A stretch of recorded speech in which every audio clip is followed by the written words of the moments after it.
Good morning from the top of Cottonwood Pass. Today I'm going to be hiking Collegiate Peaks West 3 and 4. For a full trail guide of both of these segments of the Colorado Trail, you can check the link in the description below. Picking up where we left off and continuing the Collegiate West here on the Colorado Trail.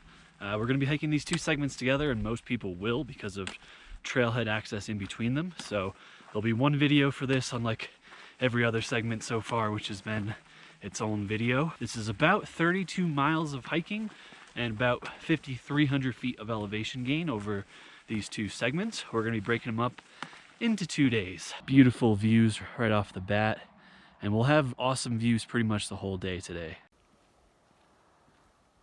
Start off the segment here with a nice 400-foot climb, and you get some pretty good views even with the smoke back to where you came from on previous segments, and looking ahead to today's kind of overall objectives. This segment you are going to be above tree line for the majority of the time, Collegiate Peaks West 3. So if weather's bad or anything like that, just keep that in mind. There's really nowhere to go for quite a number of miles. You're also going to be at a high elevation, above 12,000 feet for most of the day as well.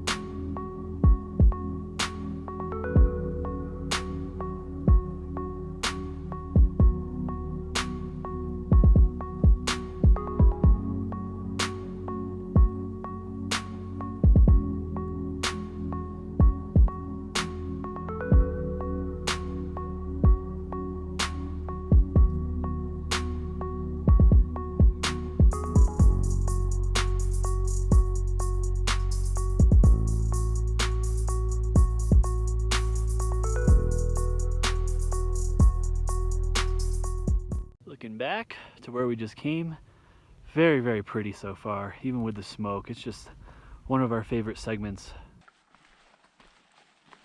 Juno's happy. She found snow.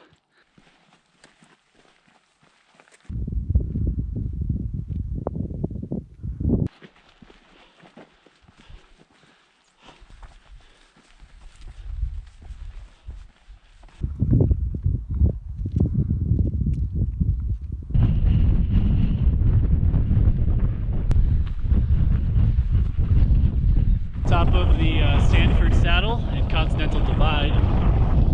Beautiful, but pretty windy up here.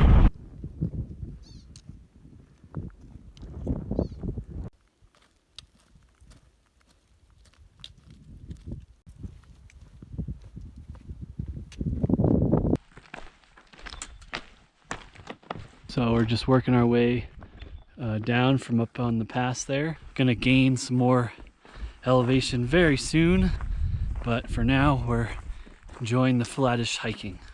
Views just don't stop today. So pretty. This whole segment has been so pretty. So the trail is going to work its way across this basin here and up to the ridge right about there.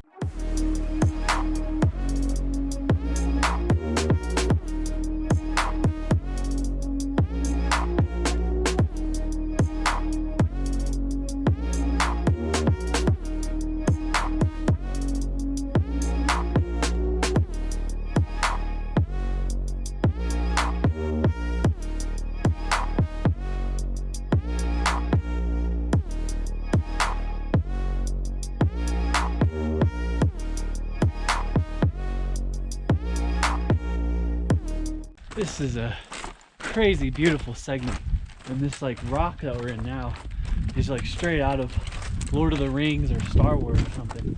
Rugged, sharp rock everywhere.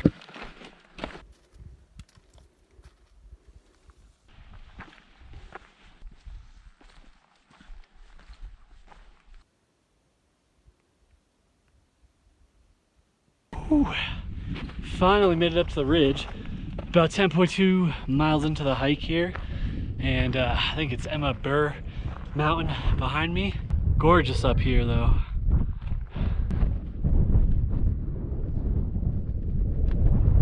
next up, we're gonna drop down about 700 feet and then go back up again on the other side there.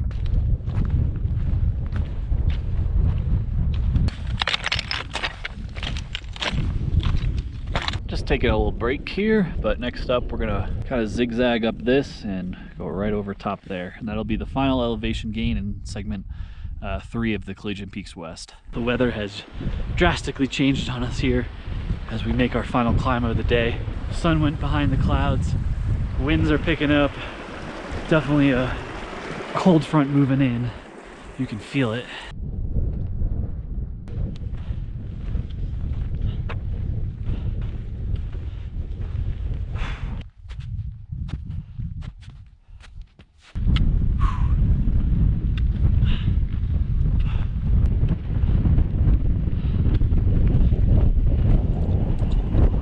Last top out of the day up here.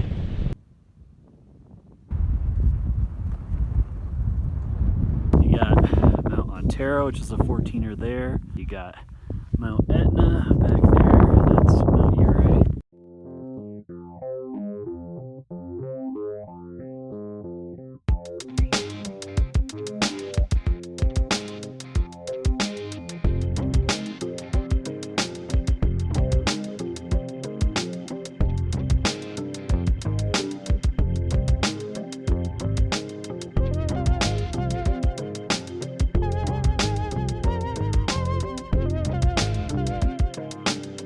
So damn beautiful. Jackie and I were saying that unlike previous segments where you'd like get up to a pass like this and have just amazing views, this segment you already have amazing views, and then you get up to a point like this and just have crazy different amazing views. This is without a doubt Collegiate Peaks 3 West, our favorite segment. It is so pretty.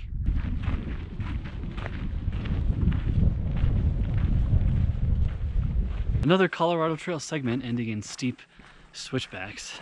This trail is very predictable after a while. We are just about to wrap up Collegiate Peaks West number 3 here, and I think the plan for tonight, feeling pretty good, is to knock out 5-ish miles into the next one and camp for the night and finish up Collegiate 4 tomorrow. 16 miles down and we're done with segment 3 of Collegiate Peaks West. Awesome segment. Can't say enough good things about it, and excited to head forward to segment 4. To start the next segment, you're just going to cross this road here. And again, the reason why I'm pairing these two videos together and segments together is because the road access up here is pretty much 4x4 only, and if you're segment hiking you have to have 2 4x4s to get up here, so it just doesn't make sense to do either one of these separately. Collegiate Peaks West 4 is starting exactly the way we expected it to. A ton of switchbacks. They're not too bad, but there is a lot of them.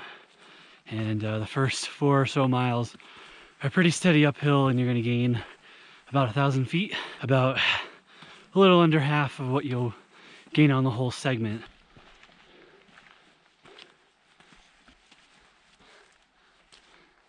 One last look. Beautiful back there. And the light, golden hour right now.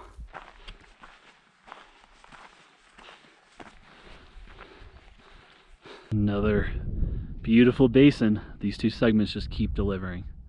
Our final climb of the day, right in front of Juno. It's raining on and off, or cold.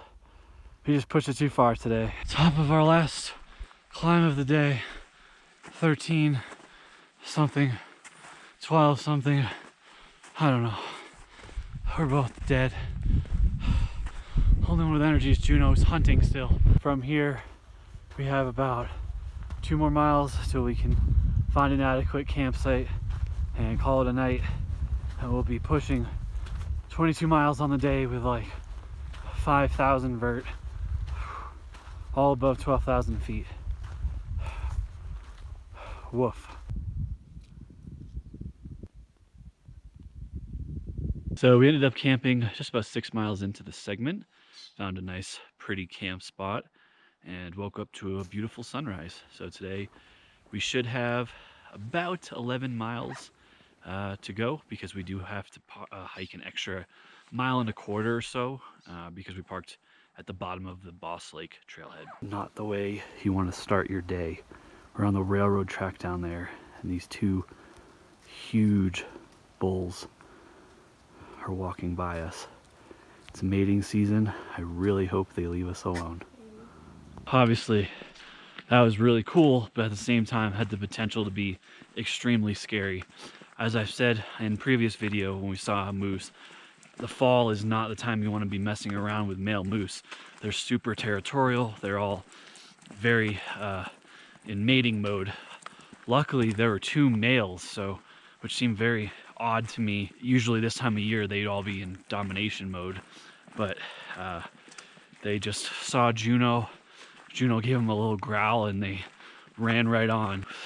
Our 50-pound dog scared a 500-pound moose away. Pretty crazy stuff. Like I said in the previous video, we got lucky because we saw them on a straightaway, and so we were able to kind of move off the trail before they got close to us, and we got up a hill, which was also lucky, and we then got into a kind of a bunch of trees. So if they did decide to charge, we'd have a slight chance of deterring them. But again, as I've mentioned in other videos, if a moose does charge you, you want to run and you want to get yourself in tight trees. But that would have been a nightmare scenario because Juno would have been, it's not like Juno would run, she would be trying to get after him. Thank God it didn't come to that. Get to this point right here. It's a big parking area. So you take a right and keep going this way. This portion is proving to be a bit tricky. Not a lot of signs here, but this is another fork here and you're gonna go straight. Basically you want to stay on this County Road 295 here until you get to the Hancock trailhead. You'll pass a sign for Hancock Pass. You don't want that, so just kind of stay straight. After what felt like 12 miles on that 4x4 road, you're gonna get up to the Babcock Lake trailhead here. The lake itself is just over there, and we're gonna be going up to this pass right up there.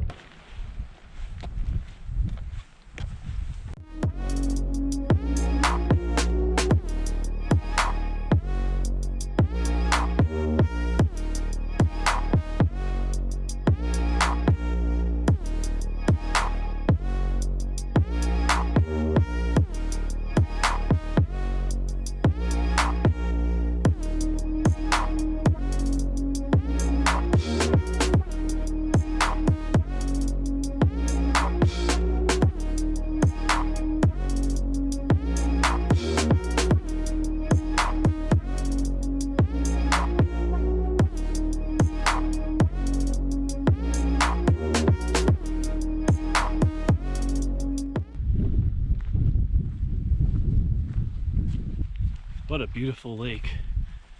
What a beautiful lake. I look over to the upper Hancock Lake and Chalk Creek Pass, which is right up there. Our last climb of these 2 segments. We are all pretty thrilled about that, but your legs won't get a break because the last 4 miles you descend 2,500 feet.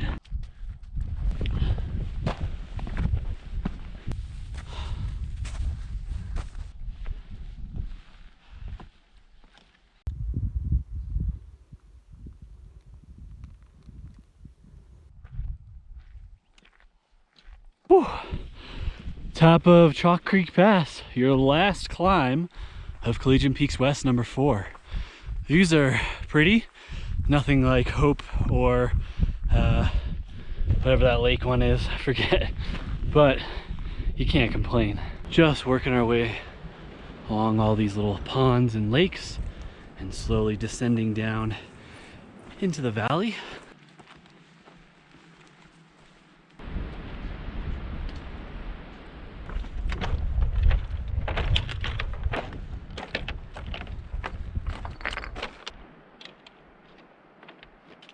Segment 4 of Collegiate Peak West ends with a slight uphill climb, a couple hundred feet before descending back down to the Boss Lake trailhead. Overall, I'm going to wrap up this video with some closing thoughts here, since we only have a couple miles left. Beautiful weekend backpacking trip for sure.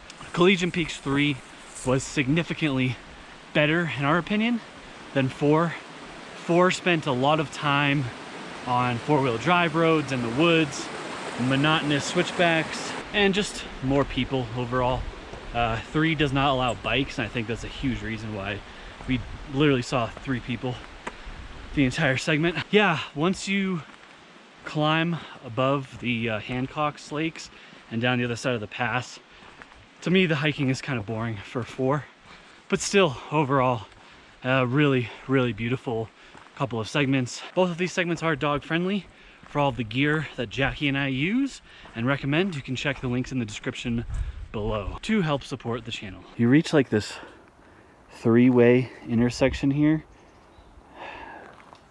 We think we're gonna go this way, but no signs. So yeah, I mean, Collegiate Peaks West is a newer portion of the Colorado Trail. I think it's like 2002 they made it, but I have to say it has been one of the worst signed segments, these 3 and 4 at least. There's a lot of guessing, and we have a GPS and all that. The first 2 segments really are like foolproof. You don't have to think at all, just like the previous 10. But for some reason on this one, there has just been a lot of like, kind of, I'm not sure where you go. We have been using the Colorado Trail books by the Colorado Trail Foundation, which have been helpful at some of the intersections. But we find that their mileage is sometimes a bit off from what our watch has. Not blaming either party, just kind of what happens when you're tracking GPS. I definitely would recommend having the pocket guide for these segments. You know, we had a move last night that I wasn't able to tell you, where you take a left that was completely not signed at all, and you would just kind of had to guess, I guess, but the book made it clear that you take a left there. To watch more of Jackie, Juno, and I's journey to segment hike the Colorado Trail, which by the way, after finishing this one, will be officially halfway done, which is awesome. You can check the playlist. I'll link in the description below. So many unnecessary switchbacks. Anyway, we are wrapping up segments 3 and 4 of Collegiate Peaks West. For a full trail guide on both of these segments, you can go ahead and check the link in the description below.